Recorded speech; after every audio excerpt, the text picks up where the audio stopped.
Hello and welcome to another episode of the Chaos Chronicles. I'm Jess and we are here with Haley. So excited. Guys, we're moving on to Catching Fire. Yes. Oh, and it's just even better than I remember. It's so good. If not my favorite, tied for favorite position. Yeah. I thought that I liked Hunger, not necessarily the most, but I knew I loved Hunger Games because this first one's so good. Oh, yeah. And this one, I am just flying through. Blows it out of the park. Yeah. Yeah. Doesn't even come close. Yeah. And we're really not even to the crazy stuff yet. No, not Haven't even cracked the surface. But things have begun. Yeah. They really hit the ground running with this one. They did. There's no like downtime. Like there's a little lull period in Mockingjay. We don't get that in Catching Fire. Zero lull. Yeah. No. And this is also the last book that Haley has read, by the way, guys. And let me tell you, I remember not very much. So it almost feels like The Hunger Games was the last book I read. Yeah. Because that was 14 years ago that you read it, maybe? Yeah. Yeah. So, no, I can't remember anything I read from 12 years ago. No. And really, as we read and then watched the movie of The Hunger Games, I pretty much only remembered stuff from the movie. I did not remember anything from the book. And I've seen that movie many times. Have not seen Catching Fire that many times. Ooh. So I think there's going to be a lot of surprises for me in this book. There's a lot in that book. Yeah. There's a lot. Thankfully, it's so good. It is so good, and we are so ready to dive into this. We're going to be covering chapters 1 through 5 for this episode. Before we start, though, make sure that you're following us on all of our social media platforms. Those are all linked down below for you guys. We ready? Yeah. Let's go. Part 1, The Spark. The book begins with Katniss sitting in the woods holding her tea that is now cold and the sun is beginning to rise. The day she has been dreading is finally here, and by noon, her new home in the Victor's Village will be full of people from the capital. Today is the start of the Victory Tour. If it were up to Katniss, she would try her best to forget all about the games, never talk about them again, and just pretend it was all a bad dream. The tour, though, makes this impossible. The capital places the Victory Tour halfway between the games, so that way no one can forget about them at all. I think that was one of my questions in one of the previous episodes how much did they talk about the games? Or what else did they have going on in society? Turns out not much. No. Yeah, that's why when you asked that, I'm like, was that part of the first one? No, it was definitely there. Yeah. So, no one can ever forget because there's constant reminders everywhere about the games. Katniss will be forced to go to each district and stand in front of the crowds and look at the faces of the families of the tributes that she killed. But I mean, really, they can't be upset. I mean, you can, but also, like, she's the Hunger Games. 16. Yeah. Like, they're all kids. Yeah. I know the amount of times reading this that I have to remind myself, she's 16. She's 16. She's a child. She took the place of another child, but is still a child. Yeah. Yep. I know. Even Gale, I have to remind myself he is 17, 18. Yeah, because she's turning 17. Yes. Yeah, I think he is. Yeah. He's 18. He's 18. So, yeah. So, they're teenagers. It's hard. Katniss has been in the woods for 3 hours now and didn't make any attempt to hunt, really. There's no need for it anymore for them. Their family can afford to buy whatever they need now, although they do all still prefer the taste of fresh game to the butchered meat. But Gale's family is depending on her still, and she can't let them down, so she starts to check their snares. It should take her an hour and a half to cover them all. She and Gale used to do this before school, but Gale is working in the mines now, And since she has nothing to do, she took this over for him. She has more than enough money to feed both of their families, but he won't accept anything from her other than reluctantly accept the game. It's hard for him to accept help, even though she knows he would have taken care of her mother and Prim had she died in the games. Katniss had to frame the game in a way that he was doing her a favor. Her having to hunt forces her to go outside everything and gives her something to do. Mm-hmm. She also makes sure to never drop off the game while he is home, which is never an issue since he works 12-hour days. That's insane. Brutal. Yeah. 12-hour days, Monday through Saturday, guys. Yeah, no days off. Well, Sundays. They do, yeah. They get Sundays off. Yeah. But Monday through Saturday, at least 12 hours down in a mine, a very labor-intensive job. Mm-hmm. I would probably go into psychosis if I was in the dark for that long every day. Yeah. That would not do well for me. I feel like most people wouldn't do well with that. Yeah. So Katniss only really sees him on Sundays now. They spend the day hunting in the woods together. It's not like it was before, though. Katniss ends the trail with 8 rabbits, 2 squirrels, and a beaver. The beaver came from a new trap that Gale designed. He has a gift for trapping. Katniss makes it back to the fence, checks to ensure that there is no electricity before wiggling her way under the fence by her old house. They still get to keep the house since it was technically where her mother and Prim are assigned to live. But they are currently in the Victor's Village house with her, but they would have to return to their old home if Katniss died. Her mother and Prim are happy to use the new house, and Katniss is the only one who uses the old house anymore because this is her real home. Oh, that was sad. I know. She's like, this is actually home, not this new... Yeah. I feel like it would be really easy to appreciate that from her mom and sister's perspective. For sure. But then I feel like if I were in that scenario, every time I went back to the house, I would just be reminded of what I did. What happened? That. Yeah. Yeah. Yeah, it's hard. Mm-hmm. There's a lot of like mental health barreling at you in like the beginning. Oh, yeah. Especially just boom, boom, boom. Mm-hmm.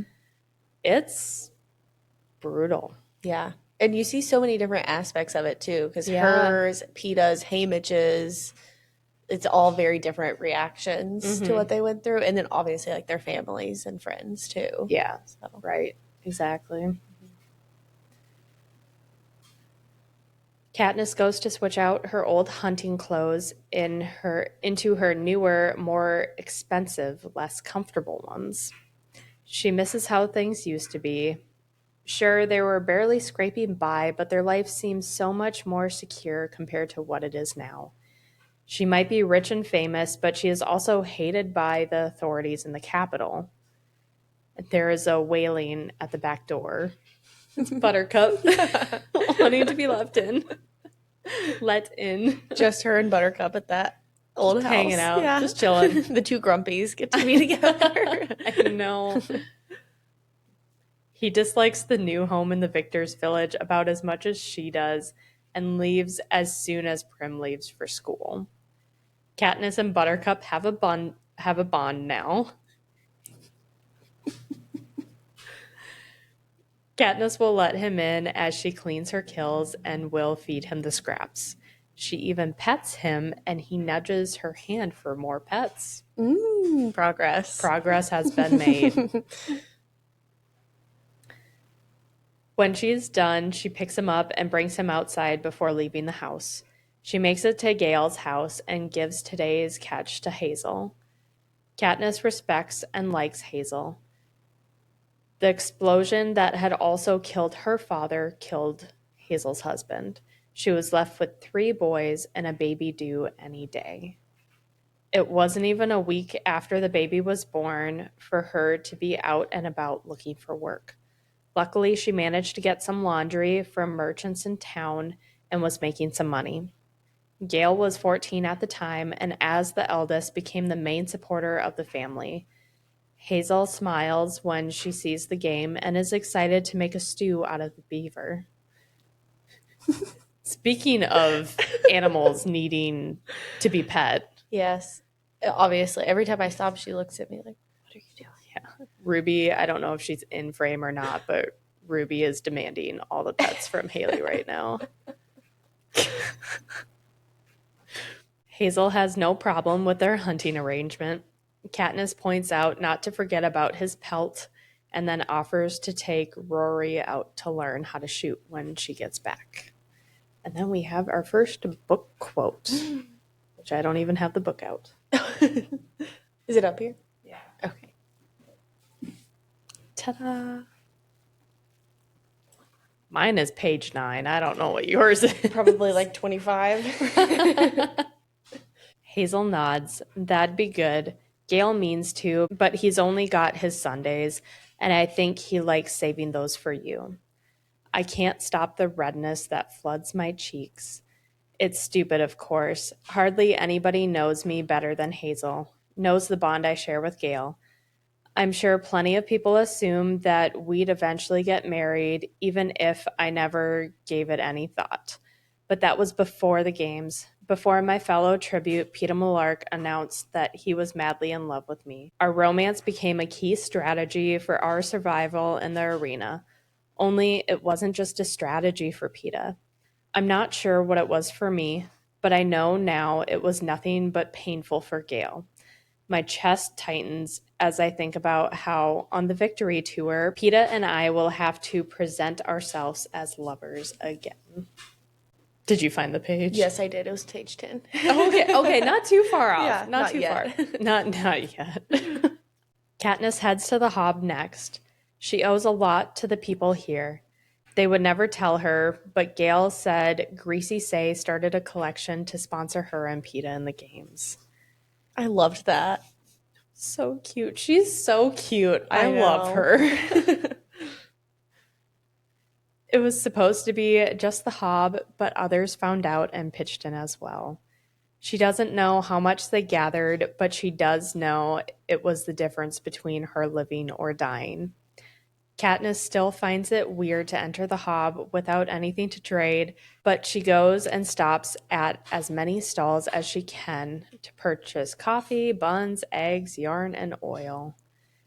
Then she gets 3 bottles of white liquor from a woman named Ripper for Haymitch. He may be surly, violent, and most of the time drunk, but he did his job, more than his job actually, so Katniss owes him forever.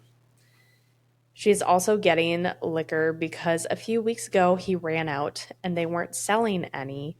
He went through withdrawals and was shaking and hallucinating. So ever since then, she keeps a stash in her house in case there's another shortage. Yeah. Whew. Yeah, it's not good. No. I don't know if I should say this or not, but like later, whenever you find out that Peeta also did the same thing, I loved that. So cute. They're both like, we can't do that again. I mean, it can kill you, so I'm glad that they did that. It can. Cray is their head peacekeeper in 12. When he sees Katniss with the liquor, he frowns and tells her that stuff is too strong for her. Aside from Haymitch, Cray drinks more than anyone else she knows.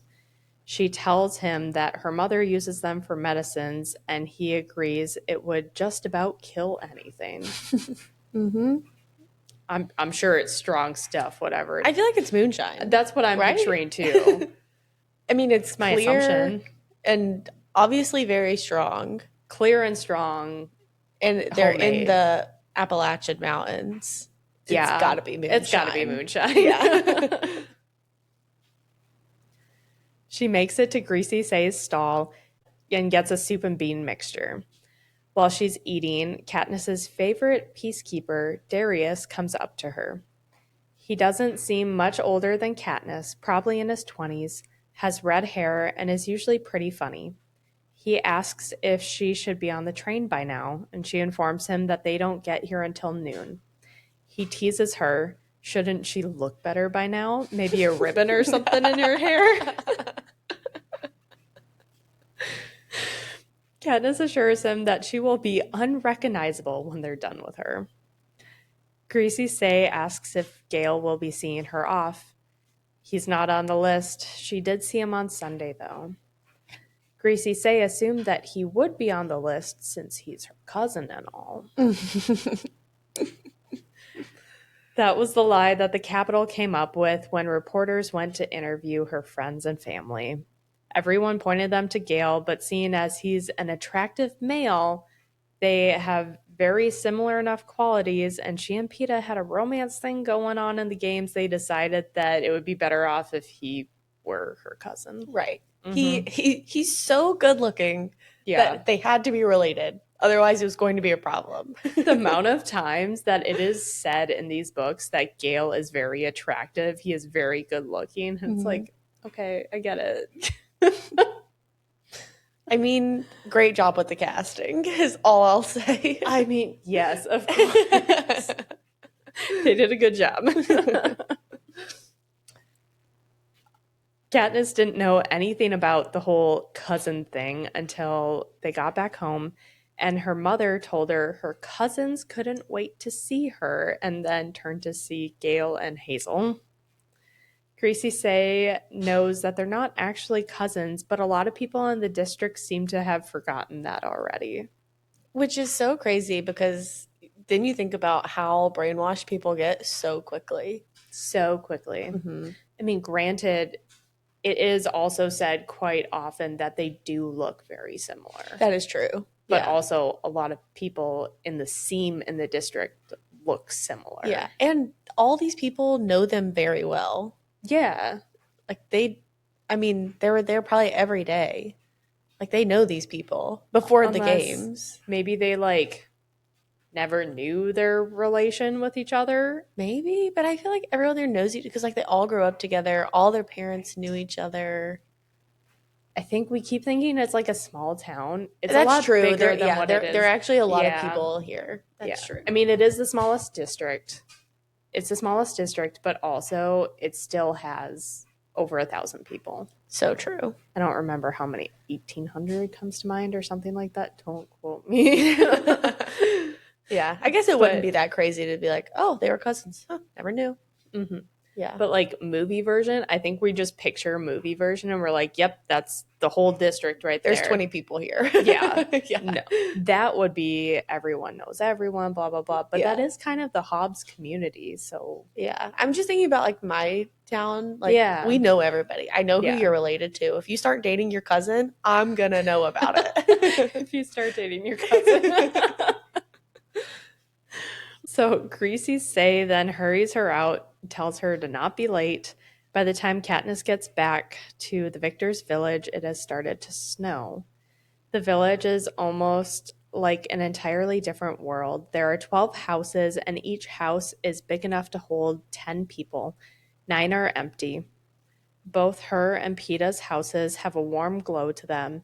Haymitch's gives off abandonment and neglect, even though there is a groundskeeper that is there to technically take care of it.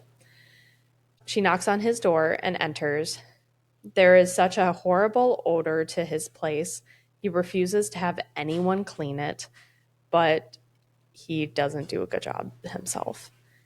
Haymitch is at the kitchen table, arms sprawled and face in liquor, and he's snoring. Katniss tries to nudge him to wake him up, but that's not working.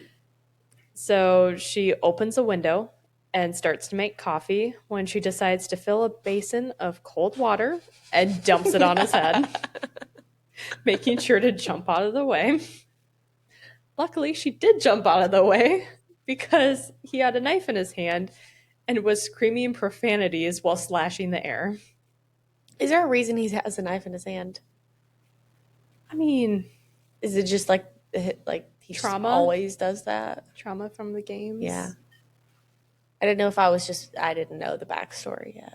I mean, you don't know the backstory yet. I don't, but I didn't know if there was a specific reason why he does that. But I guess in general, these games are pretty traumatic. Yeah. Oh, well. We'll get there. And you can ask me something. No, it wasn't a question. I did not realize that his year they let double the amount of people into the games. When I read that, I was like, I have to get through this book right now and all the rest so I can read that. Mm-hmm. I'm already getting like teary-eyed thinking about it. Oh.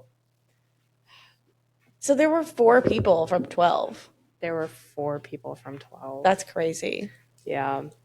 I'm just looking to see if you have made it to the special tab yet. I don't think you have. No, I've only have finished not. part 1, yeah. No. I didn't know when it came up, Oh. so. No, you have not. You're close. You're close. I'm going to be very much dissecting everything, trying to figure out if that's what you're talking about. Oh, you'll know as soon as it comes up. Okay. So Haymitch eventually comes to and then asks Katniss, what is she doing? She reminds him that it was his idea for her to come and wake him an hour before the cameras came, and he's wet because he wouldn't wake up. If he wanted to be babied, he should have asked Peeta. Just then, Peeta chimes in and asked him what? Her stomach twists, feeling guilt, sadness, fear, and longing. Although there's so much guilt, sadness, and fear that the longing always seems to lose. Peeta comes over to the table. He looks strong and healthy, so unlike the boy in the arena. He hardly limps now, too. Peeta brought over some fresh bread and reaches his hand out for Haymitch to give the knife. He gives it to him while answering to have him wake him without giving him pneumonia. Peeta cuts off a slice and hands it to Haymitch. He then looks at Katniss for the first time, asking if she wants a piece. And we have another book quote. No, I ate at the Hob, I say, but thank you. My voice doesn't sound like my own. It is so formal. Just as it's been every time I've spoken to Peeta since the cameras finished filming, our happy homecoming, and we return to our real lives. You're welcome, he says back stiffly. Haymitch tosses his shirt somewhere into the mess. Brr, you two have got a lot of warming up to do before showtime. He's right, of course. The audience will be expecting the pair of lovebirds who won the Hunger Games, not 2 people who can barely look each other in the eye. But all I say is, take a bath, Haymitch. Then I swing out the window, drop to the ground, and head across the green to my house.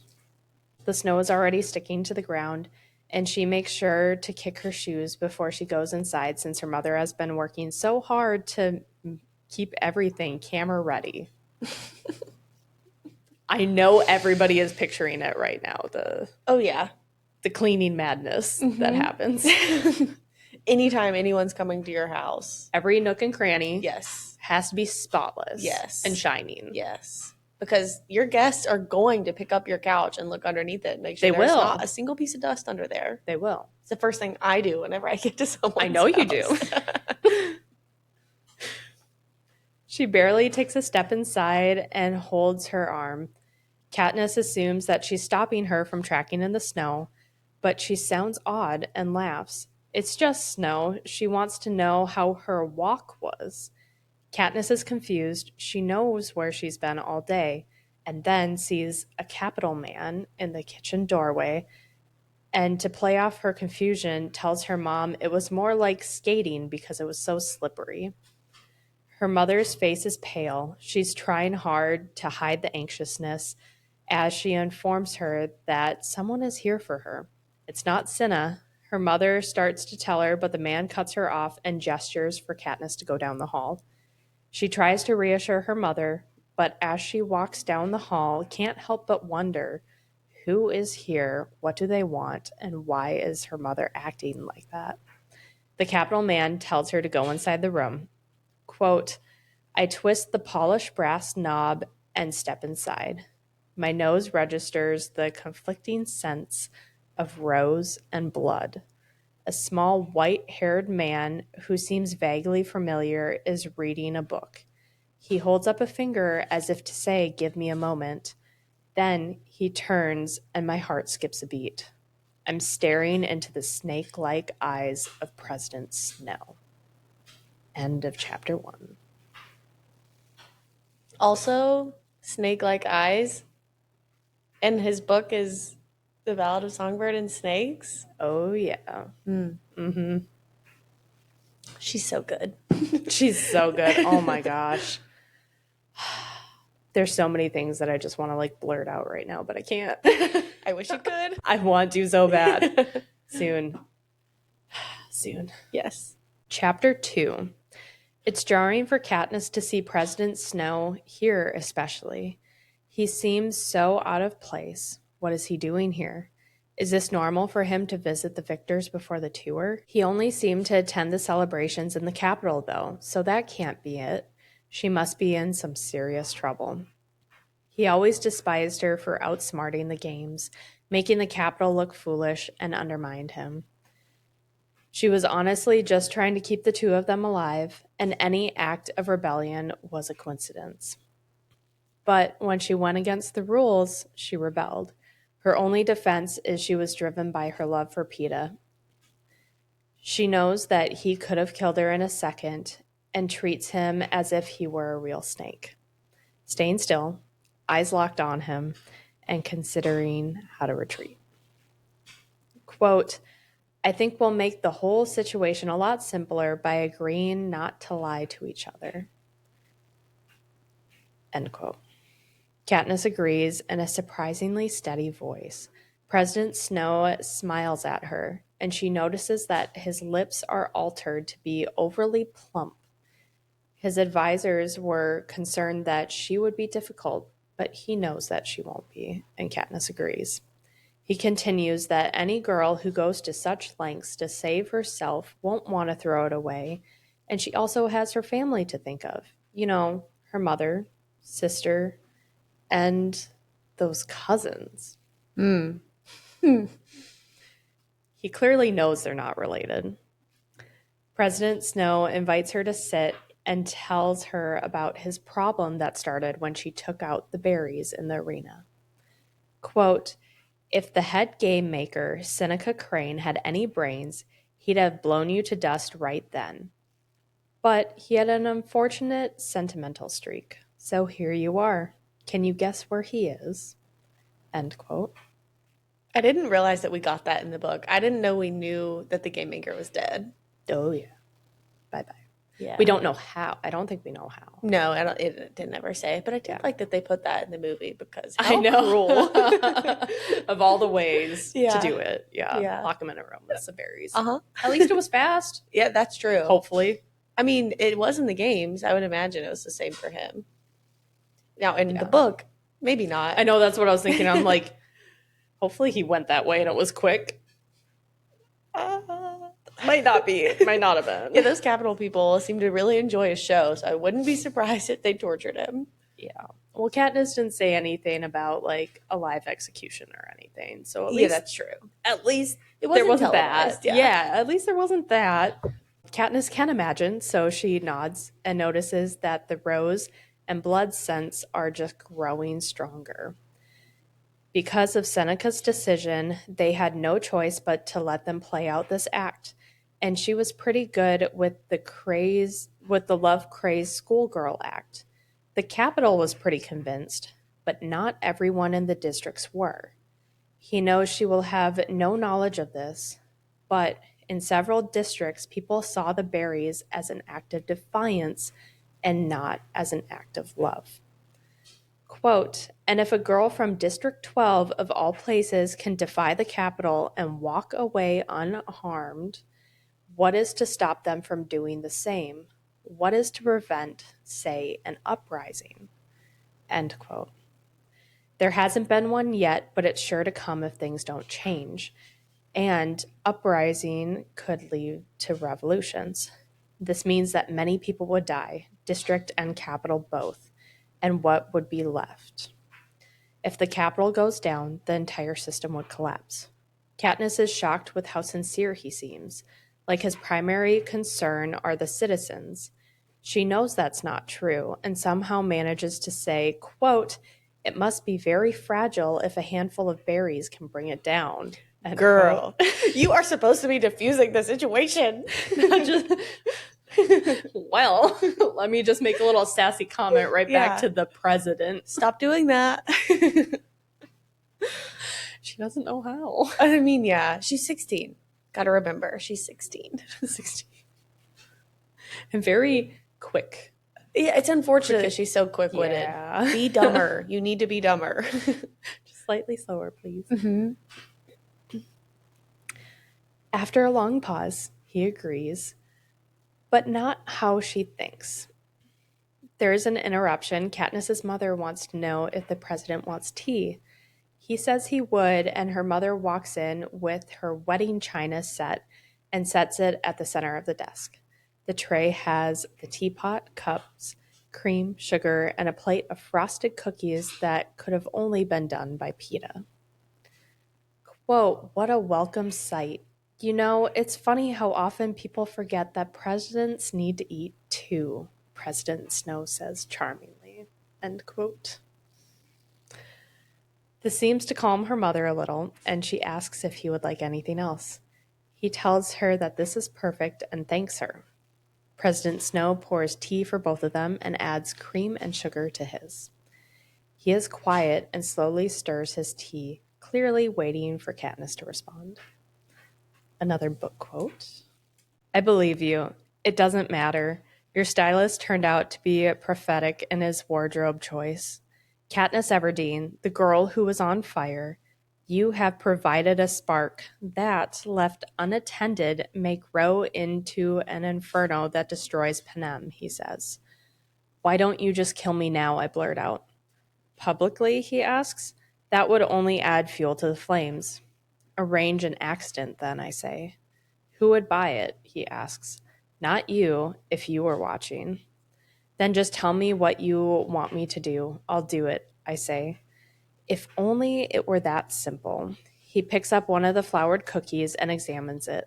Lovely. Your mother made these? Peeta. And for the first time, I can't hold his gaze.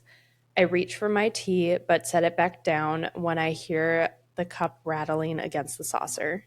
To cover, I quickly take a cookie. Peeta, how is the love of your life? He asks. Good, I say. At what point did he realize the exact degree of your indifference? He asks, dipping his cookie in his tea. I'm not indifferent, I say. But perhaps not as taken with the young man as you would have the country believe, he says. Who says I'm not? I say. I do, says the president. And I wouldn't be here if I were the only person who had doubts. How's the handsome cousin? I don't know. My revulsion at this conversation, at discussing my feelings for two of the people I care most about with President Snow, chokes me off. Speak, Miss Everdeen. Him I can easily kill off if we don't come to a happy resolution, he says. You aren't doing him a favor by disappearing into the woods with him each Sunday. Bum, bum, bum. He knows, girl. He knows everything. He does. Just literally terrifying. Everything. Yeah. Cameras everywhere. Everywhere. You don't know when you're being watched. Or you how. Do, always. Oh, yeah, always. Yeah. Sorry, my bad. Probably in your own home. I mean, definitely easily. Oh, yeah. 100% in the Victor Village. But oh, yeah. No safety in the Victor Village. No. What else does he know? What does he think happened in the woods? Are they being followed? Are there cameras in the woods? The woods have always felt safe up until now. If they're watching them, they would see two people hunting, say treasonous things, but not people in love, like how he's implying. Unless it only happened once. Weeks after she and Peeta made it through celebrations and festivities and the cameras were gone, she and Peeta started to distance themselves. Her family settled into their new home and their lives resumed. She went out before dawn one Sunday and went to her old meeting place with Gale. She was there for over 2 hours waiting for him to show, worried that he gave up on her, no longer cared for her, or even hated her. It was painful. But then he was there. She jumped without thinking and hugged him while laughing, choking and crying. He held her tightly back, and they did what they normally did. He told her about the people in town and his new life in the mines, and she told him about the arena. Katniss gave him the game she got that day, since they had so much food now, and she was going to skip the hob, even though she wanted to go. She didn't want her mother and sister to worry where she was all day. She was suggesting that she take over the daily snare run when he grabbed her face and kissed her. She was taken completely by surprise. And I did, like, what did I write here? What I wrote was, I'm going to read this paragraph so we can compare what Katniss says about Gale to what Katniss has described about Peeta. Okay. And that's the only reason why it's in here. Quote, "You would think that after all the hours I'd spend with Gale, watching him talk and laugh and frown, that I would know all there was to know about his lips. But I hadn't imagined how warm they would feel pressed against my own, or how those hands, which could set the most intricate snares, could easily entrap me. I think I made some sort of noise in the back of my throat, and I vaguely remembered my fingers curled rightly closed, resting on his chest. Then he let go and said I had to do that at least once, and then he was gone." End quote. I felt so bad for him. For Gale? Yes. When you were a kid or now? Both. Oh. I mean, he hasn't done anything offensible yet. Okay, it is sad. Because it wasn't like he was trying to win her back. It was like he had accepted that they were not going to be together. Not necessarily that she was in love with Peeta, but he knows that they are not going to be together. Oh no, it's like impossible for them at this point. Yeah. Yeah.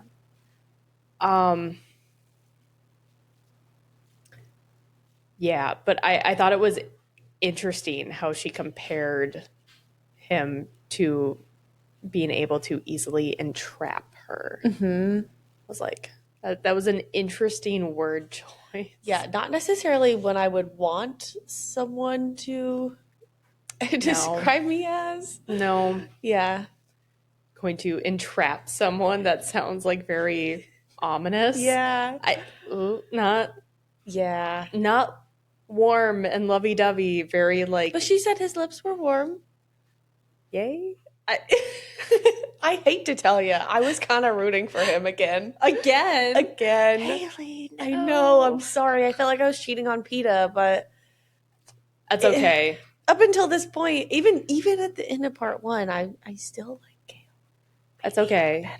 That's okay. We're not to that point yet, guys. It's okay. But don't worry. If we get to any point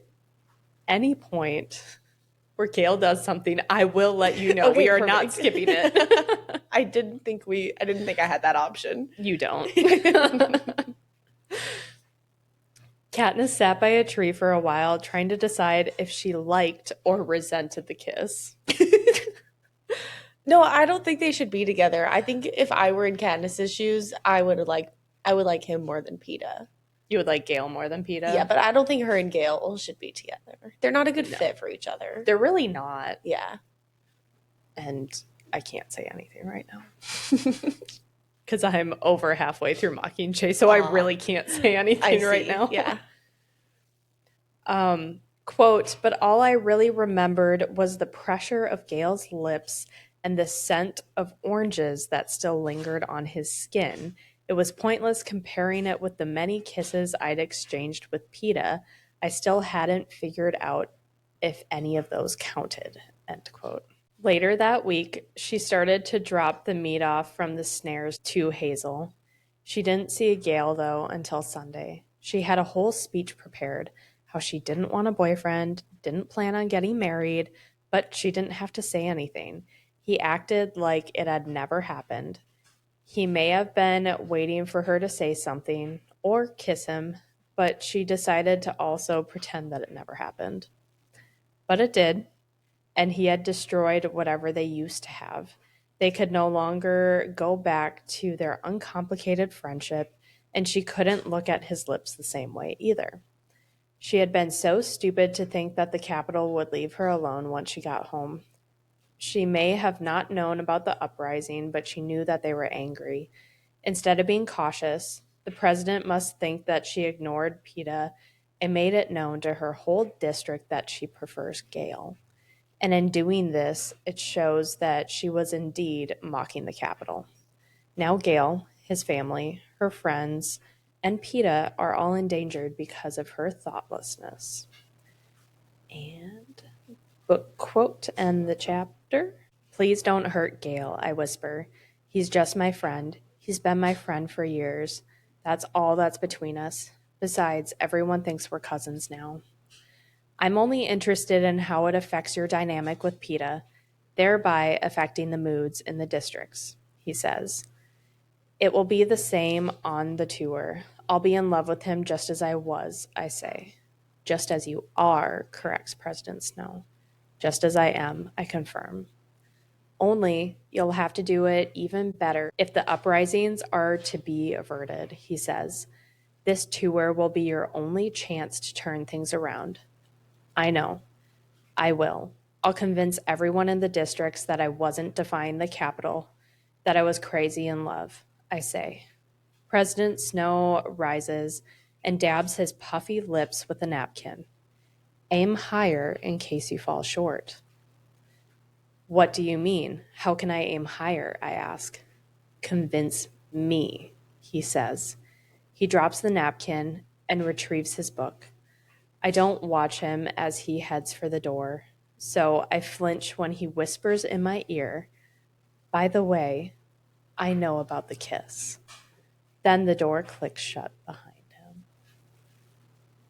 So confirmed, there are cameras in the woods. Mm-hmm. I mean, I guess they could have been followed, but... Or they have a stalker, but probably... I think they would have not noticed. as likely. Yeah. Yeah, they're too good at knowing their surroundings. Yeah. They would have known. For sure. Yeah. No, they... Cameras in the woods. Yeah. So now no place is safe. Nope. I mean, not that it was before, but now she knows that, I guess. Now it's known that it's not safe. Yeah. Yeah. And that's the end of chapter 2. We're just cruising. I know. It's going by so fast. So fast. Yeah. It's like the movie. I swear we were only sitting here for 30 minutes and then it was over. It did feel like that. There is a point in here where I was like, man, it should have been Gale. We're not there yet, but it should have been Gale. No. Like she should have chosen. I mean, no, they're not good for each other, but he should have been the main character. Oh. Oh, that's a hot take. Oh. I'm sure I will regret saying that later on. You might. And if you do, I'm going to clip that part and save it because you might come to regret that. Probably. I recognize that, but I feel bad for him. Mm-hmm. And I will also say, and this is definitely a hot take, I really respected President Snow for coming and just saying that. I do agree with that. I do agree with that. Because how is she gonna know or even change anything if she doesn't know? Yeah. I mean, he made it very clear. He put all the cards on the table. Mm-hmm. And he promised to not lie to her. Yeah, and he sure didn't. And he did not. He held nothing back. Mm-mm. Nope. That's... Yeah. Wouldn't say he's a good person, but that was at least good of him, I guess. It was good. It was creepy. Super. Good. Yeah. And the fact that he whispered in her ear, I'm disgusted. I get the chills in the worst way every time he whispered, I know about the kiss. Mm-mm. I don't like it when people whisper in my ear to begin with, much less if they smell like roses and blood. You have to go away. No, go away. So, speaking of blood and roses, chapter 3. Katniss wonders why President Snow's breath smells like blood. Does he drink it? Do we find out the answer to why he smells like blood? Okay. Mm-hmm. Not in this book. Oh, I see. She can imagine President Snow drinking blood out of a teacup and even dipping cookies into it. Gross. Ugh. A car starts outside and then it's gone. The room is spinning and she clutches onto the desk with one hand and Peeta's cookie in the other. The cookie may have had a tiger lily on it, but it's nothing but crumbs. You know, I have been continuing to look things up because sometimes I can find a little tidbit that's interesting. Sometimes it doesn't come to anything. But tiger lilies symbolize confidence, pride, wealth, and prosperity, often representing bold strength but fierce beauty. Their vibrant appearance, spotted appearance, carries connotations of unconditional love, compassion, and sometimes a passionate, I dare you to love me sentiment, making them a loud, confident alternative to a rose. Peeta. Isn't that fun, though? It is fun. And they're orange, right? And they are orange. His favorite color. Cute. I like that one. Everything's out of control. So many will be paying for her actions now unless she's able to convince absolutely everyone this to her. She has to prove beyond a shadow of a doubt that she loves Peeta. She doesn't think she can do it. She isn't that good. Peeta is the likable one and can make anyone believe anything. But Peeta's motives aren't the ones being questioned. It's hers. Katniss can hear her mother coming and quickly brushes the cookie out of her hand and acts as normal as possible, telling her that this is never televised, but the president always visits the victors before the tour starts to wish them luck. Her mother was worried that there was something wrong, and Katniss assures her that there isn't. She's been trying hard to mend their relationship since being back. She tries to ask her to do things for her instead of just flat out refusing her help. She also lets her mother handle the money and returns her hugs now. The arena made her realize that she needs to stop punishing her mother for something that she couldn't help, like the crushing depression that she fell into. Quote, because sometimes things happen to people and they're not equipped to deal with them, like me, for instance, right now, end quote.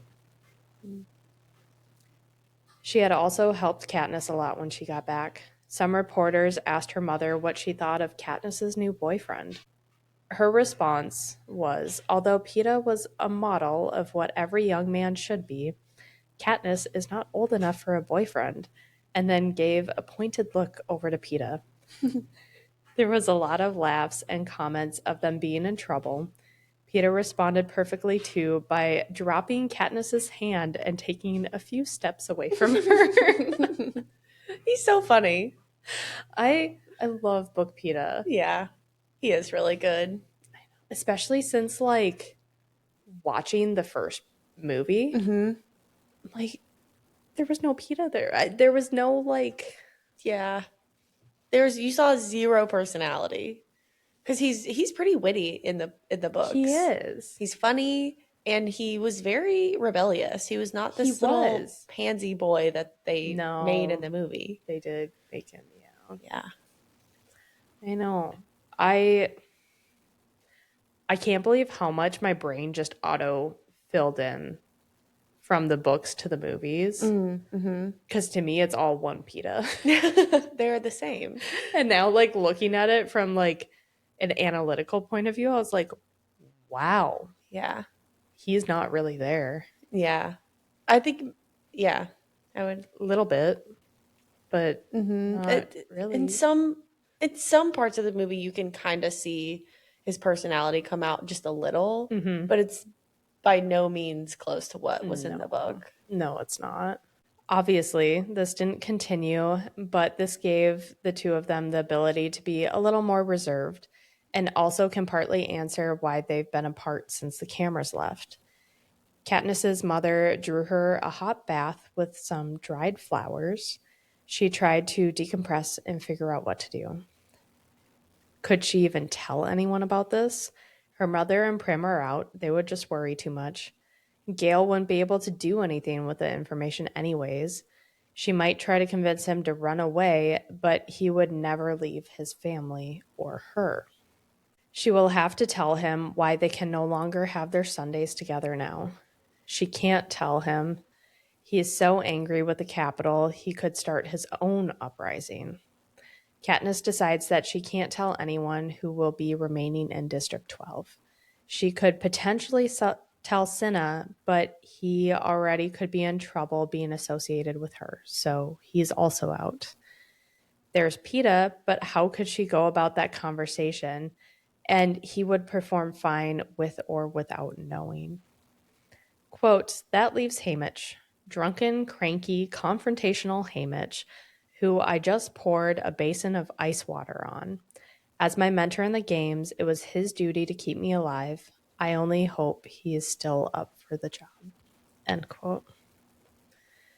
Katniss wishes that the tub could expand big enough for her to swim like she did with her father on those hot summer days in the woods.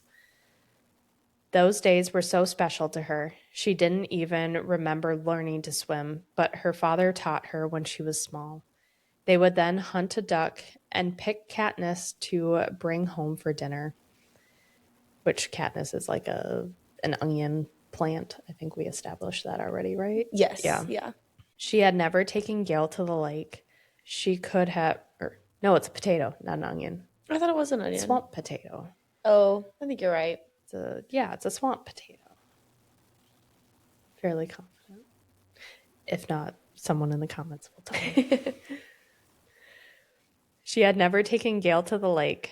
She could have, but it's a place that she never wanted to share with anyone as it was her and her father's place.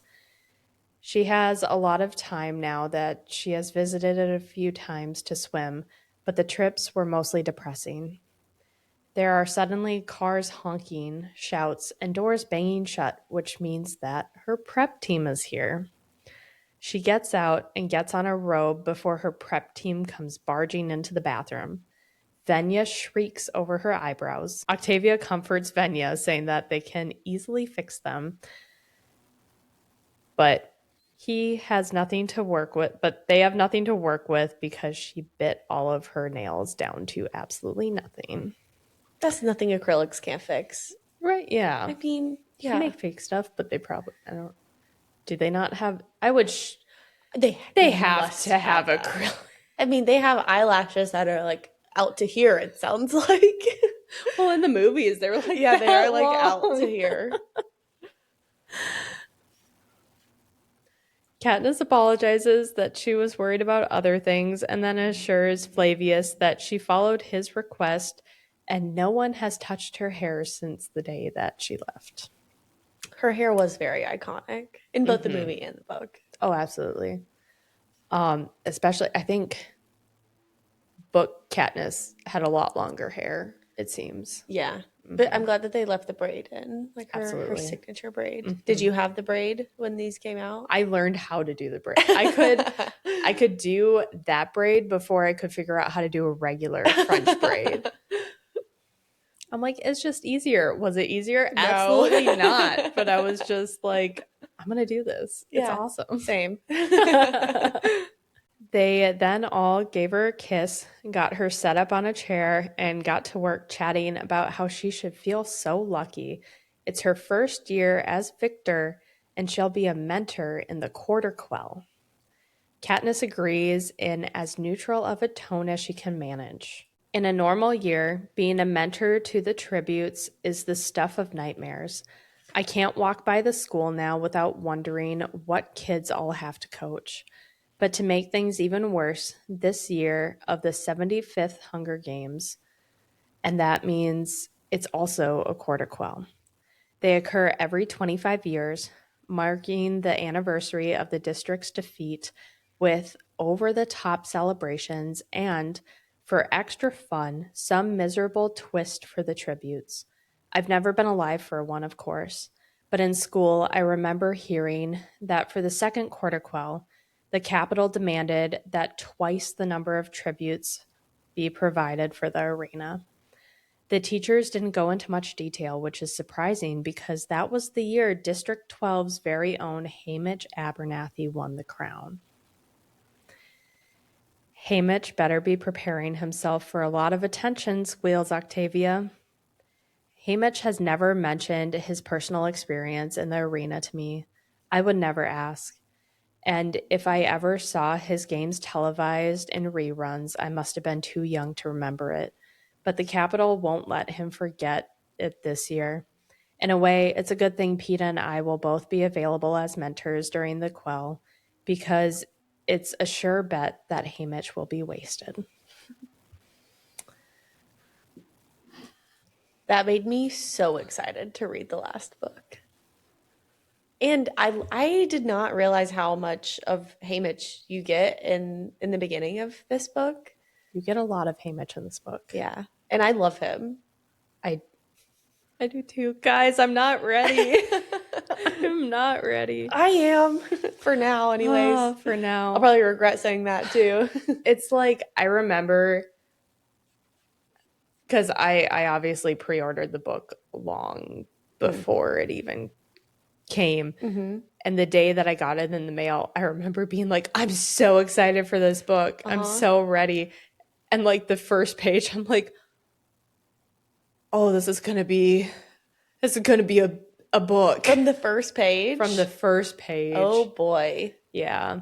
Oh, but it's so good. I guess times were very different then too, because like times were different in the districts, because they talk about that a little bit later on. Mm-hmm. Yeah. And we will talk about it too once we get to, guys, if you guys are looking, here are all of my book quote tabs. But then I have a very special one up here that we will be revisiting quite a few times. And if you guys have read this book and Sunrise on the Reaping, I think you know why. I obviously don't know why. And so now everything I read, I'm like, is that what she's talking about? But she says I'm going to know whenever I read it. Oh, you will know. It's not like a big secret. You're going to see it and be like, oh, okay. That's got to be it. I actually thought it might be this one. Oh, really? Because I don't know anything about his games. Oh, that's fair. Yeah. Well, to continue, because I can't keep talking here. I want to, but I won't. The team seemed to have exhausted the topic and then dove into their, quote, incomprehensibly silly lives, end quote. Katniss can tell by the palette that the team is using on her that Cinna is going for a girlish look, which is a good thing. Her mother comes in shyly and tells the team that Cinna asked her to show them how she did Katniss's hair on the reaping day. They were so thrilled and paid close attention as her mother worked. Katniss is able to see how eager they all are through the mirror and how excited they are when it's their turn to try to replicate it. When her hair is finished, she meets Cinna downstairs. He looks like how he always does, simple clothes, short brown hair, and a little gold eyeliner. They hug, and she is filled with hope. She wants to tell him everything, but stops herself. Hamish will be best. Cinna is easy to talk to, though. They've spoken through the phone often. It came with the house, which is funny because almost no one has one. Peeta has one. Hamish tore his out years ago. And Madge has one, but they talk in person and not the phone. Initially, it wasn't used, but then Cinna called to start working on Katniss's talent. Which is something taken completely out of the movie, which, like, I get, but it's kind of funny. It is hilarious, actually. Every victor is supposed to have one. Your talent is the activity you take up since you don't have to work either in school or your district's industry. It can be anything, really. Anything that they can interview you about. Peeta, it turns out, actually has a talent, which is painting. He's been frosting those cakes and cookies for years in his family's bakery. But now that he's rich, he can afford to smear real paint on canvases.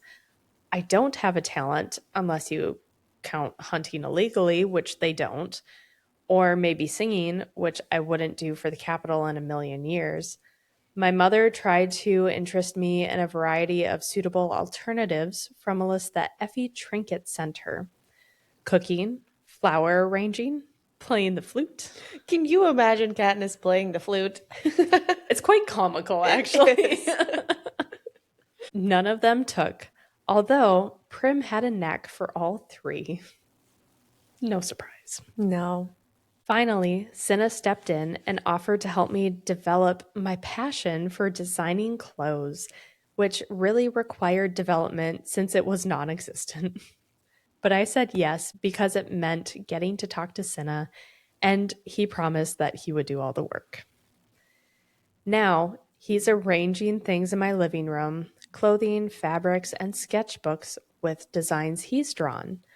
I picked up one of the sketchbooks and examined a dress I supposedly created. You know, I think I show a lot of promise, I say. Get dressed, you worthless thing, he says, talking a bundle of clothes at me. I may have no interest in designing clothes, but I do love the ones that Cinna makes for me, like these. Flowing black pants made of thick, warm material, a comfortable white shirt, a sweater woven from green and blue and gray strands of kitten soft wool, laced leather boots that don't pinch my toes. Did I design my outfit? I asked. No, you aspire to design your outfit and be like me, your fashion hero, says Cinna. He hands me a small stack of cards. You'll read these off camera while they're filming the clothes. Try to sound like you care.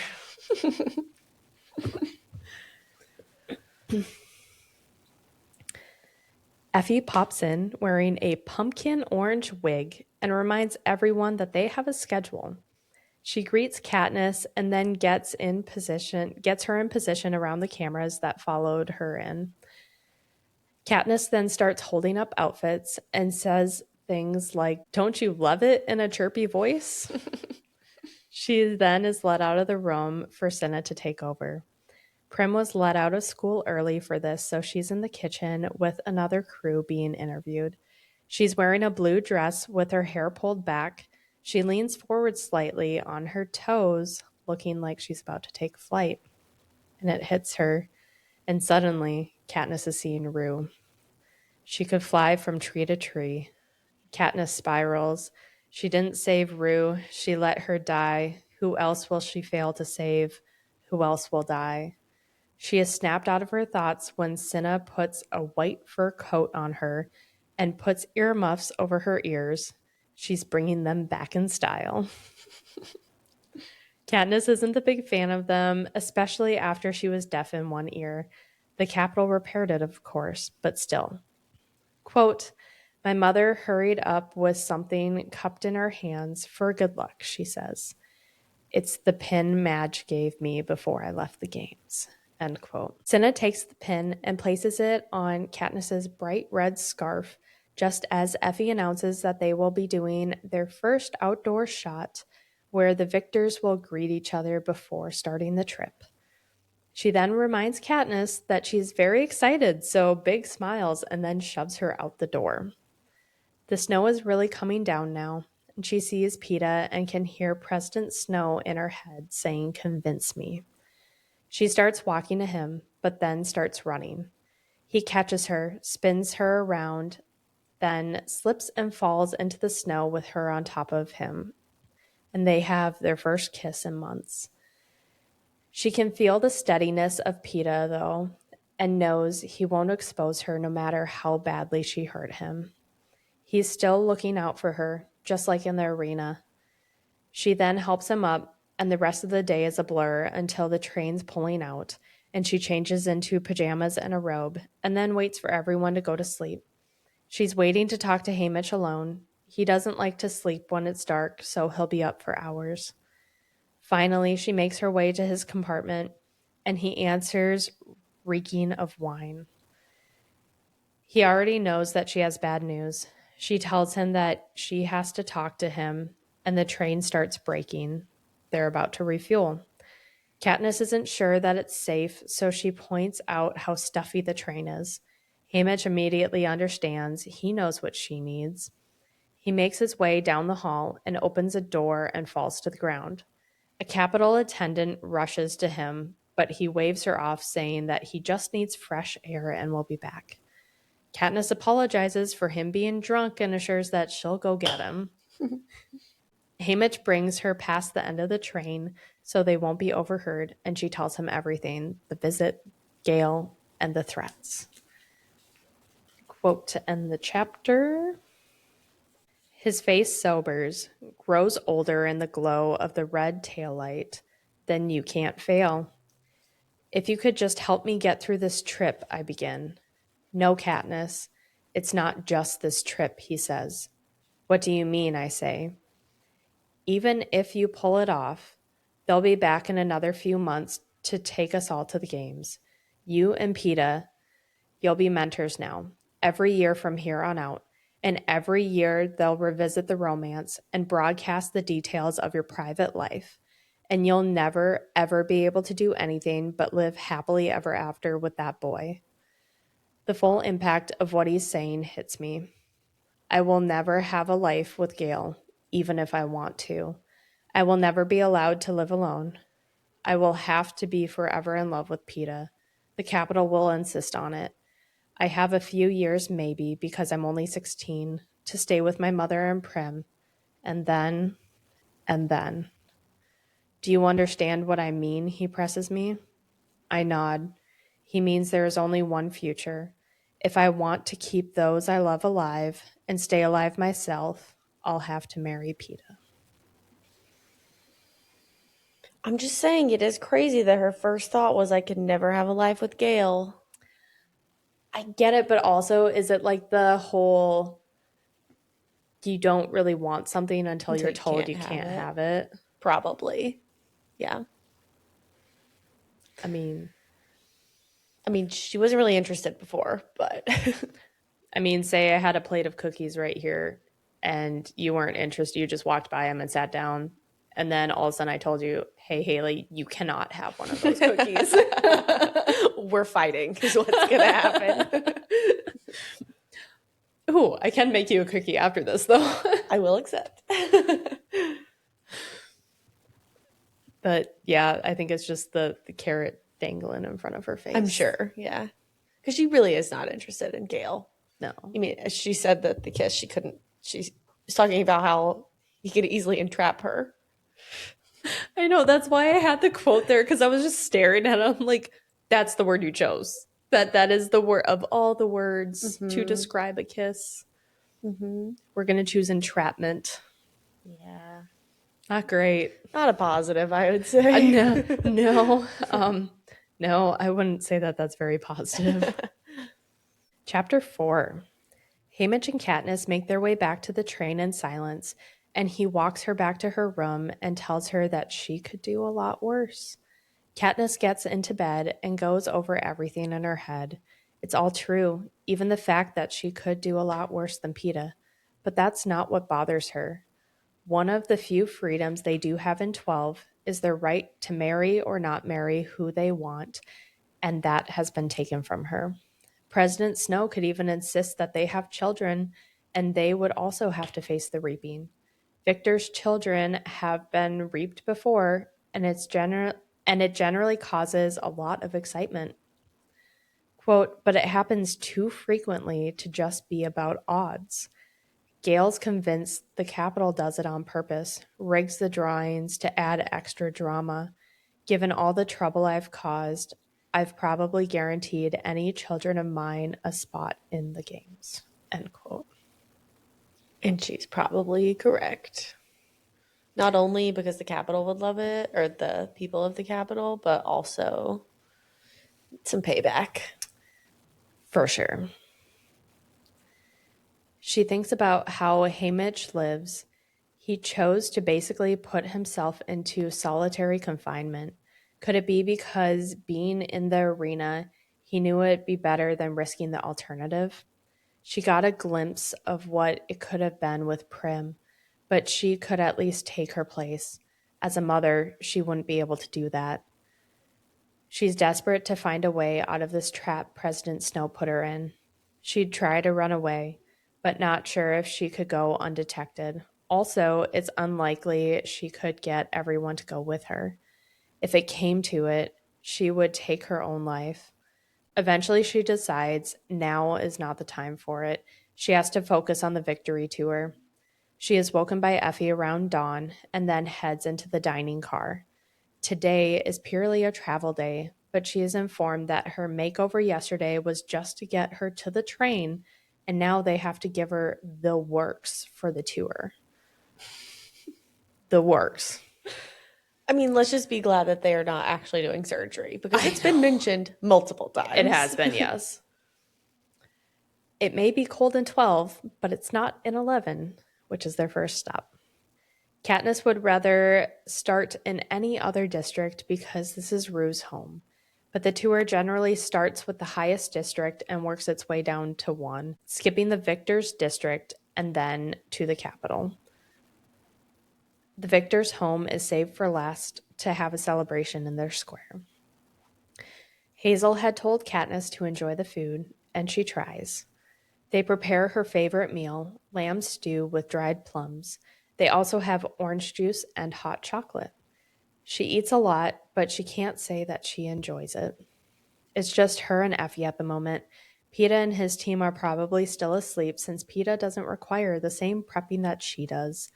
Who knows where Haymitch is, and Cinna was up late working on her garment cart. She thinks of Peeta and recalls that not one of the boys grew beards in the arena. Most were old enough to, and were able to, and wonders what they did to them. Yeah, I'm sure they did something, because I feel like they want people to know these are children. They're not of age to have beards.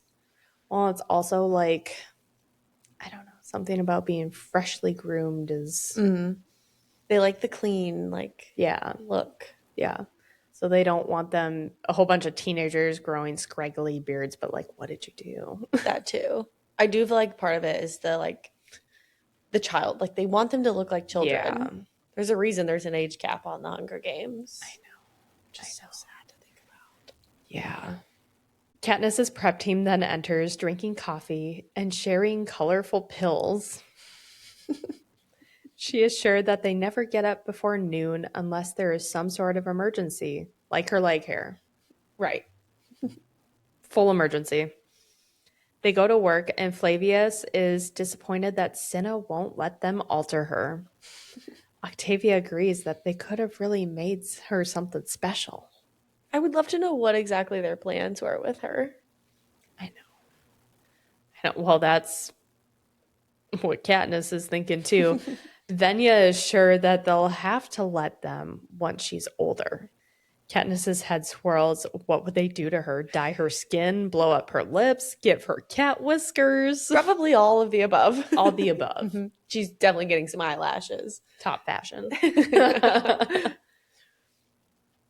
Eventually, it's time for lunch, and Effie, Cinna, Portia, Haymitch, and Peeta are there already eating. They're all full of energy, except for Haymitch. She can't even get herself to look at her designated future husband. She acknowledges that it isn't his fault, though. The train ends up stopping at some point. Supposedly, some part malfunctioned, and it'll take at least an hour to get it up and running again. Effie is stressed and tries to figure out how the delay will impact everything. Katniss ends up snapping at her, telling her no one cares. Everyone stares at her, even Haymitch, and so she gets up and leaves. Katniss forces an exit door to open, and she walks into the warm sun. She knows that she should go back and apologize to Effie, but she just keeps walking. Eventually, she hears footsteps following her and assumes that it's Haymitch. So she tells him that she's not in the mood for a lecture, but is surprised to find out that it was Peeta actually following her. Haymitch was apparently still in the train picking at his muffin. Peeta came out to apologize to her for how he acted on the train ride home from the games. He knew something was going on with her and Gale. He was jealous of him before he even officially met her, and it wasn't fair to hold her to anything she said in the games. Katniss was taken aback. He did freeze her out once he found out it was something of an act, but she didn't hold it against him. She played the romance angle as much as she could. There were times that she didn't know how she actually felt. She still doesn't know how she really feels, so she tells him that she's sorry too. Peeta tells her that she has nothing to apologize for because she kept them alive. But he can't ignore her in real life and then being in love when the cameras are around. So if he stops being wounded, they should try being friends. She agrees. All of her friends will probably end up dead, but refusing him wouldn't save him. Peeta initially asks what's wrong, then, realizing that was too much, asks what her favorite color is. It's green, and his is a sunset orange. Which is, I want to know when he chose that as his favorite color. When he did? Yes, because her whole thing is like the girl on fire. Oh. And all of a sudden his favorite color is orange. Coincidence? I think not. Interesting. I never made that connection. Peeta, our little lover boy. I love Peeta. I will forever love Peeta. I do like Peeta. No one can change my mind. Katniss wants to tell him about President Snow, but knows that Haymitch wouldn't want her to. So she decides to tell him she's heard all about his paintings but hasn't seen any. There's actually a whole car full of them, and he offers her his hand back to the train. Quote, "It's good to feel his fingers entwined with mine again, not for show, but an actual friendship." End quote. When they get back, she remembers that she has to go apologize to Effie. Effie graciously accepts her apology, and Katniss knows that she got off easy. Peeta then leads Katniss down to his car, and she doesn't know what to expect. He painted the games. Some people wouldn't know it immediately if they weren't there. He painted the water coming through their cave, the dry pond, himself digging for roots, the cornucopia, Clove arranging her knives, Glimmer's mutt, and Katniss. She is everywhere. She can almost smell the blood. He asks what she thinks. She hates them. She tries her best to forget all about it, but he brings it back to life so precisely. He tells her that he's able to because he sees them every night, and Katniss knows that all too well. She gets nightmares too and asks if painting helps. He's not sure. He thinks he's less afraid to sleep, but they don't go away. Haymitch's clearly haven't gone away, so maybe theirs won't either. Katniss does really hate the paintings, but they're extraordinary. She is done looking at them, though, and they make their way down to the last train car. The back windows will open into the ceiling, so you'll be outside and riding in the fresh air, and there are chairs and couches, which sounds fun. They go through open fields with cattle grazing, and they start to slow, and there's a fence at least 35 feet high with barbed wire on top, and it's lined with metal plates. There is no way that people could get themselves under this to go hunt. There is also an armed watchtower. She remembers how Rue described her district and how it was much harsher, but she never pictured this. The crops and orchards start and go as far as you can see. There are men, women, and children with straw hats who are working in the fields. Peeta wonders how many people live here. She's not sure. School has always referred to 11 as the largest district, but no actual numbers. Their reaping must only be a small portion of the actual population who lives there. Katniss wonders how that works, though. Do they have a drawing early to make sure that whoever gets picked is in the crowd? Effie comes and tells them to dress, and she obeys. Cinna brings her an orange dress with autumn leaf patterns, and she immediately thinks of how Peeta will like this color. Guys!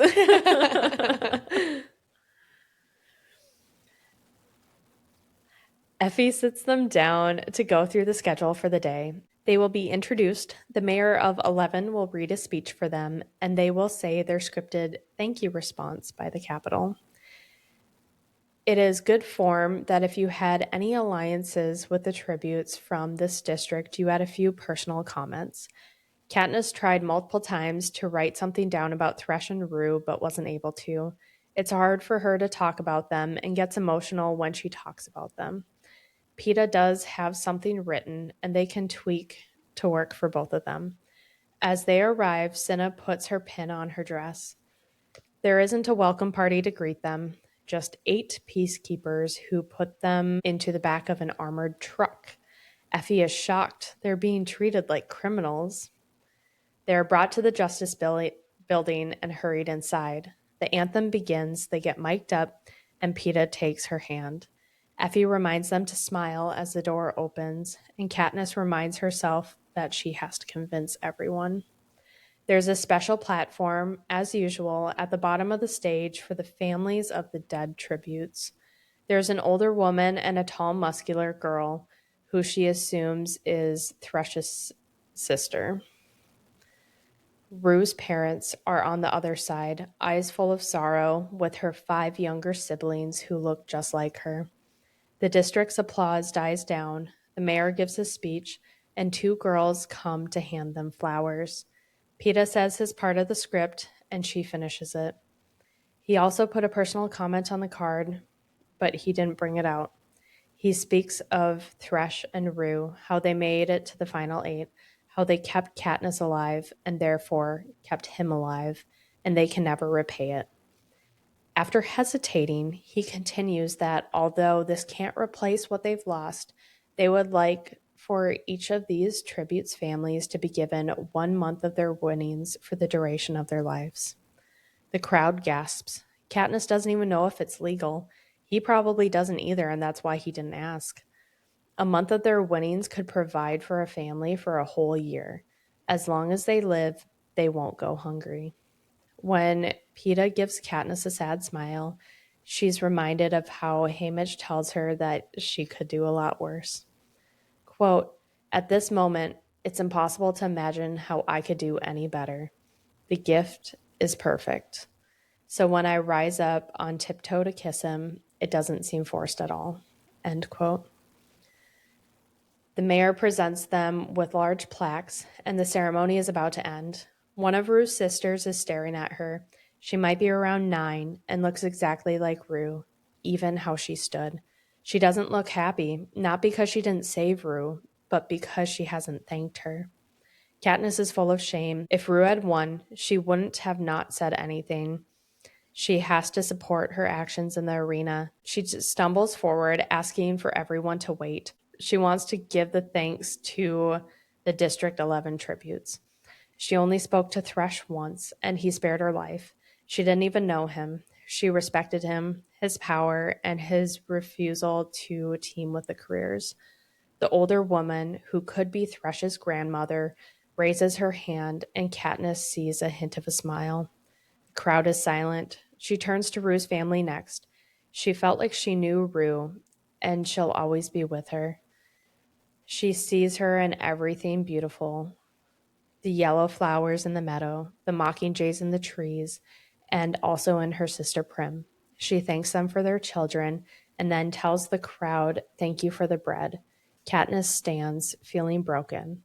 There is silence, followed by Rue's 4-note tune. The whistler was an old man in a faded red shirt and overalls, and they make eye contact. And then a book quote to end chapter 4. What happens next is not an accident.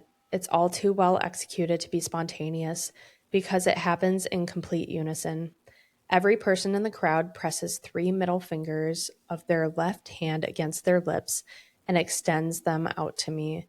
It's a sign from District 12, the last goodbye I gave Rue in the arena. If I hadn't spoken to President Snow, this gesture might move me to tears. But with his recent order to calm the districts fresh in my ears, it fills me with dread. What will he think of this very public salute to the girl who defied the Capitol? The full impact of what I've done hits me. It was not intentional. I only meant to express my thanks. But I have elected something dangerous, an act of dissent from the people of District 11. This is exactly the kind of thing that I'm supposed to be diffusing. I try to think something to say to undermine what just happened, to negate it, but I can hear the slight burst of static indicating my microphone has been cut off and the mayor has taken over. Peeta and I acknowledge a final round of applause. He leads me back to the doors, unaware that anything has gone wrong. I feel funny and have to stop for a moment. Little bits of bright sunshine dance before my eyes. Are you all right? Peeta asks. Just dizzy. The sun was so bright, I say. I see his bouquet. I forgot my flowers, I mumble. I'll get them, he says. I can, I answer. We would be safe inside the Justice Building by now if I hadn't stopped, if I hadn't left my flowers. Instead, from the deep shade of the veranda, we see the whole thing.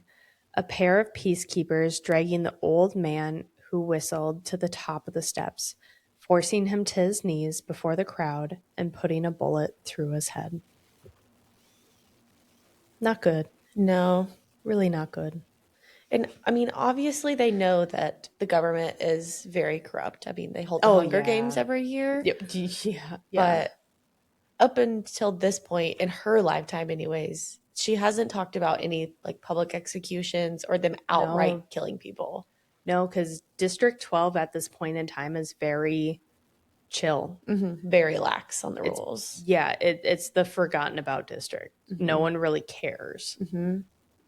It's like the poorest district and the most lenient. They have a black market. That's how they all survive. And it's known about, I mean, the president of Panem knows that she goes out and hunts. Absolutely, yeah. And nothing is done about that. No. Versus in 11. You do anything out of line and it's bye-bye. Which is so crazy because in the first book, we see how terrible 12 is. And then it's hinted at from Rue that 11 is probably equal or worse to 12. And now we see this. Yeah. Things are getting real. Things are getting real. And we have one more chapter to go. Chapter 5. The old man crumples to the ground, and peacekeepers make a wall to block their view, and a few with guns push them back to the door. Peeta tells them that they're leaving, grabs Katniss, and guides her back into the Justice Building. The door is slammed and shut behind them. Effie asks what happened. The video went out right after Katniss's speech, and Haymitch thought he heard a gunshot, which sounds crazy, but who knows? Peeta reassures her that nothing happened, but then 2 more shots go off. Haymitch tells the 2 of them to come with him. They go deeper into the building, climb a curved marble staircase, walk through a hall with worn carpet, and through double doors. Haymitch grabs both of their microphones and shoves them under a couch cushion and motions for them to keep following him. He has probably only been here once before for his victory tour years ago, but his memory must be really good or he just has good instincts. He guides them through more staircases and halls and even has to force a few doors to open. He eventually has them climb a ladder and make their way through a trap door that is the dome of the Justice Building and clearly hasn't been disturbed for years. Haymitch shuts the door and asks what happened. Peeta tells him what went down and asks what's going on, but Haymitch thinks that it would be better coming from Katniss. Katniss doesn't agree, but decides to tell him everything and how today all she did was get 3 people killed and the rest will be punished. Peeta strikes a lamp out of frustration. He made things worse with the money and then tells them that this thing between the 2 of them, keeping secrets from him, has to stop. He has people he cares about too that will be affected by this. He deserves the truth. Haymitch tells him that he's always so good that he didn't want to disrupt anything. Peeta doesn't feel like he did that today. He screwed up and thinks Thresh and Rue's families will be lucky to survive the day. Katniss agrees it wasn't right to keep him in the dark, even in the capital. Peeta points out that it started long before that, though. They had something worked out in the games. It wasn't anything official, but she could tell what Haymitch wanted her to do based on what he sent or didn't send. Peeta doesn't blame Haymitch for choosing her. He had to choose one of them, and he would have wanted Haymitch to choose her. They know he's better with the cameras than Katniss, but he can't keep going into them blind, so he better know everything from now on. When Peeta leaves, Katniss asks if he really did choose her. He liked Peeta better. Haymitch agrees that that's true, but he thought there's no denying. I mean, she wasn't very likable in the first book. No. Haymitch agrees that that's true, but at the time, he only thought that he could get one of them out. And Peeta was so determined to protect her that if he also chose her, then she would have a really good shot at making it back home. She'll get to see the choices a mentor has to make if they make it through the tour. There was only one thing she learned today. District 11 was way more strict and feels more desperate. A spark is all it could take for a full rebellion here. Haymitch leads Katniss back down for their dinner. The prep team takes over after the showers, and they can't stop talking about tonight's dinner. She is dressed in a pale pink, full-length strapless dress, and her hair is pinned back. Cinna also brings a silver wrap for her and is able to get a smile out of her. Effie goes over the schedule for the rest of the night, which finishes with them getting on the train and leaving. She's excited to go. She doesn't like how they've been treated. She even tried to look around the Justice Building since she is kind of an expert in architectural design, but two peacekeepers came over and ordered her to go back and actually poked her with their gun. Katniss wonders if that was the result of the three of them disappearing earlier and is sure that they are now being monitored and that they're also monitoring the dome. Effie looks so upset. Katniss hugs her and suggests that maybe they don't go at all, not until they apologize at least. Effie thanks her for the offer, but she'll manage. Katniss knew that Effie would never agree to it, but she really did brighten at the suggestion. They get lined up for their entrance, and Peeta tells Katniss that Haymitch talked to him and told him that she was just following what he told her, and it's not like he's never kept things from her in the past either. At that, she remembers the interview and remembers the rage, her breaking the urn, and hurting Peeta's hands. They agreed that there's no point in keeping things from each other from here on out. Before they enter, Peeta asks if that was really the only time she's kissed Gale. Quote, "I'm so startled," I answer, "yes. With all that's happened today, has that question actually been preying on him?" End quote. Okay, but seriously, Peeta, you learned so much information today, and that is what you're focused on. Did you really only kiss him once? Peeta, come on. There are real problems. Making sure that she's still not lying. I guess. The next few days is followed by the same thing. Wake up, dress, enter into cheering crowds, listen to speeches, give speeches, only the ones that the Capitol gave now, and then dinners, ceremonies, and train rides. The districts give them brief tours. They're always respectful and hand in hand during the ceremonies, and at the dinners, they are almost delirious in love. They kiss, dance, and get caught trying to sneak off together. The speeches that they gave in 11 were edited even before it was broadcasted, but you can still feel the tension.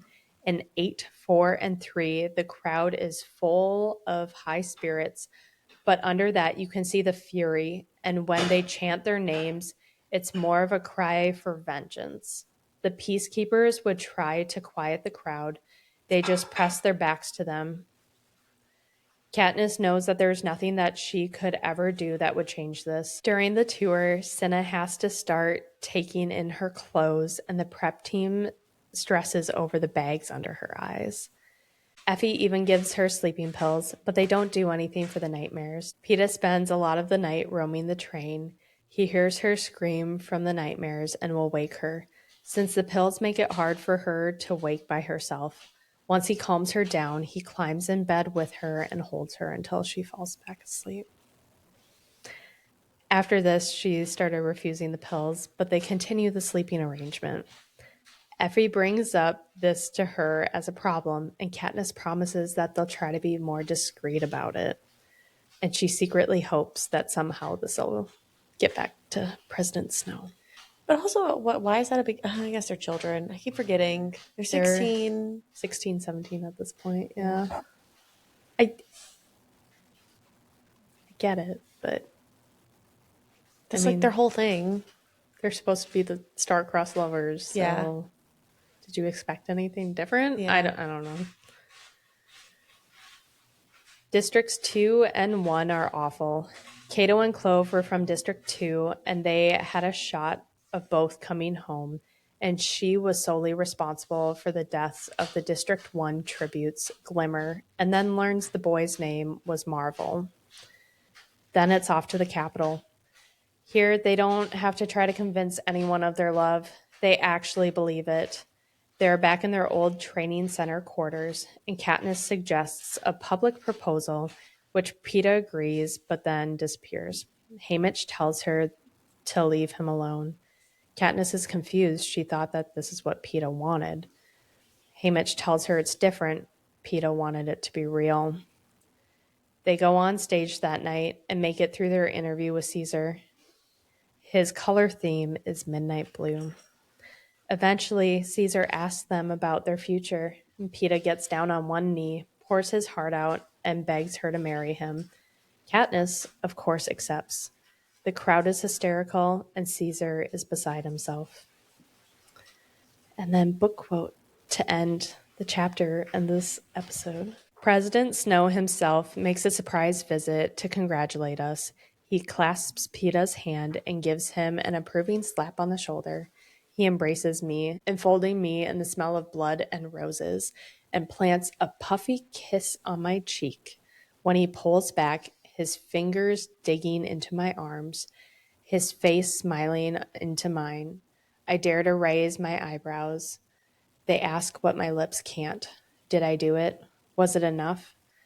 Was giving everything over to you, keeping up the game, promising to marry Peeta enough? In answer, he gives an almost imperceptible shake of his head. End of chapter 5. I would be so angry. Yeah. I mean, you have to marry this boy now, and it's not enough. It's still not enough. Yeah. Not that she's that upset about it, but... No, but just the also, principle. Nothing would ever be enough, though. No. Yeah. This was doomed from the get-go. Yeah. From the moment that they said that in the Hunger Games, that only one person could win, the Capitol shot themselves in the foot. They really did. And I'm so glad that you said that, because I have never made that connection. To me, it was always like Katniss and the berries, but you have a good point. It was the Capitol that did this to themselves. Mm-hmm. They played too much. They did. They really messed themselves up. Yeah. And now they're mad at Katniss. Yeah. For something that she can't control that. Yeah. They're already like breaking out into rebellion. What do you think's gonna happen? And also, who's to say they weren't already doing this? Exactly. Yeah, that's the thing. Yeah. Like, they're so separated, they have no idea what's going on in other districts. Mm-hmm. For all they know, there could have been uprisings for, I mean, however long Panem has been there. Maybe that's why District 11 is more strict. Maybe that's why they have... So true. Yeah. Because they're known for uprisings. Mm-hmm. I don't know. And District 11 actually has the numbers. They do. They have the most amount of people, largest population. Mm-hmm. Which... Yeah. Yeah. That's what we got for chapters 1 through 5. And then the next ones. I can't wait for the next episode. Guys, this This book. This book is so good. I don't know if this one or Sunrise on the Reaping is better, and I can never determine that, but I think I got through all of the outlines for this in a week. Which is crazy. Because it's been over a week and I'm just over halfway through Mockingjay. Different vibes. Different vibes. Yeah. Mockingjay is probably my least favorite. I think it is my least favorite book. Not saying it's not bad. It's not bad. Just not my favorite. It's not this. It's not to this level. Going from this to another book is just. Yeah, I'm scared this is going to put me in a little slump. Yes. Although I will say it's not as, I mean, it is action-packed, just not in the way that I thought it was. It will get there. It just might take longer than you thought it would. I totally forgot all this happened. I forgot about the tour. Yeah. I really forgot everything before the games because I think these games are so cool. And I cannot wait to read about it again. These games are really, really cool, especially from like the game makers' perspective, and all that they put into it is absolutely insane. Yeah. Absolutely insane. But also, you know absolutely nothing from Mockingjay, so you might still keep. That's true. Yeah. I think I read maybe a couple of chapters. Do I remember any of them? No. I have no idea what's happening in that book. I will say the first couple chapters were hard for me to get through, but it starts picking up pretty fast. Okay. So, yeah. It's just you have to relay out your foundation again. Whereas this, we already have our foundation. That's true. That one is a whole nother foundation. Yeah. All new. All new stuff. Yeah. So I'm excited. A long journey ahead. Long journey ahead, but it's going to go by quick. Not long enough, some would say. No, because I mean, heck, my time here just shows that we're at like an hour 50 of recording time. Oh my gosh. And it does not feel like we've been sitting here that long. No, because this is such a good book. Such a good book. I could talk about this all day. Same. Same. And especially once we are done with all of the books, and movie, I'm assuming, will have come out by then. Once we are all done, we're going to have to sit down and just talk about it as a whole because you will be wanting to make so many connections. Yes.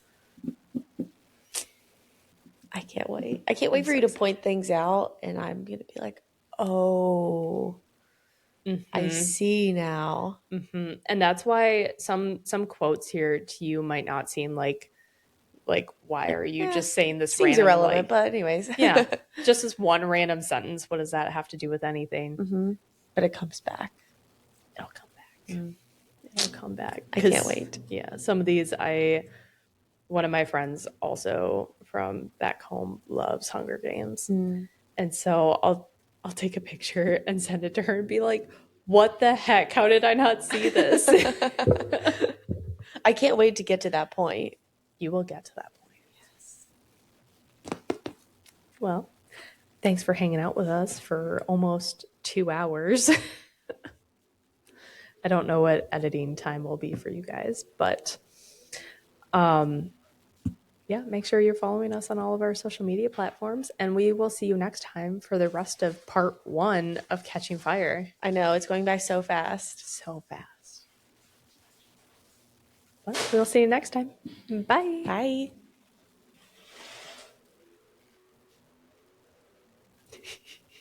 It's so good. I feel like I need to go read right now. You can. I definitely can.